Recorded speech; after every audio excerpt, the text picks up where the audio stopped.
Assalamualaikum warahmatullahi wabarakatuh. Materi bahasa Sunda berikutnya mengenai warta. Warta itu kalau dalam bahasa Indonesia artinya berita. Nah, warta ini berita yang bisa kita temui dalam media cetak, koran, atau majalah, baik media elektronik juga ya, seperti radio maupun televisi. Kemudian media online melalui internet. Itu. Warta yang disampaikan ini harus jelas, tidak boleh menghindarkan salah penafsiran baik dari pembaca maupun pendengarnya. Ada beberapa yang harus diperhatikan dalam menuliskan warta, ya. Yang pertama, neangan jejer tema atau mencari sebuah tema. Nah, tema ini adalah pokok pemberitaan. Ya, pokok yang kita cari apa? Misalnya kebudayaan, ekonomi, politik, ya. Nah, itu seperti itu. Jadi kita harus menentukan temanya terlebih dahulu.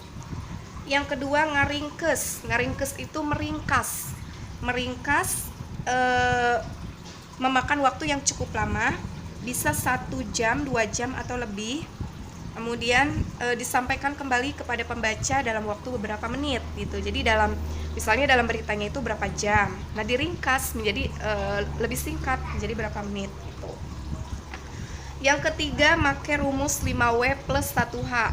Ya, menggunakan rumus pertanyaan 5W plus 1H. What, where, who, when, dan how gitu ya. Nah,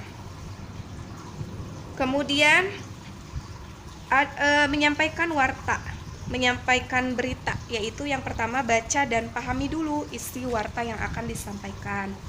Yang kedua, meneliti kata-kata sekiranya susah pengucapannya atau menggunakan bahasa khusus atau asing, kalian harus belajar mengucapkannya terlebih dahulu agar hasilnya lebih baik. Yang ketiga, berlatih artikulasi. Artikulasi ini bunyi vokal. Biasanya dalam bahasa Sunda itu berbeda ya dengan bahasa yang lain. A, I, U, E, I, O ya. Ada gitu. Kemudian yang keempat, atur nafas supaya tidak kecapean. Yang kelima, atur volume suara supaya bisa terdengar jelas oleh pendengar. Yang terakhir, menyampaikan warta ini memakai teks, tetapi jangan berpaku pada teks saja gitu ya. Contoh-contoh warta. Nah, contoh-contoh warta ini bisa kalian lihat di internet ya, maupun surat kabar yang berbahasa Sunda. Seperti itu. Kemudian, nyangkem kalimah wawaran, memahami kalimat yang ada di dalam berita, yaitu kalimah wawaran. Ada 2 jenis kalimah wawaran Basajan dan kalimah wawaran Jembar. Yang pertama dulu ya. Kalimah wawaran Basajan ini maksudnya kalimat berita yang sederhana yang dibentuk oleh unsur subjek dan predikat. Contohnya, sakola sepak bola Galuh putra geus kapilih. Subjeknya siapa? Yaitu sakola sepak bola Galuh. Nah, kemudian geus kapilih. Nah, itu merupakan objeknya ya, itu. Atau predikat. Kemudian yang kedua, kalimah wawaran Jembar.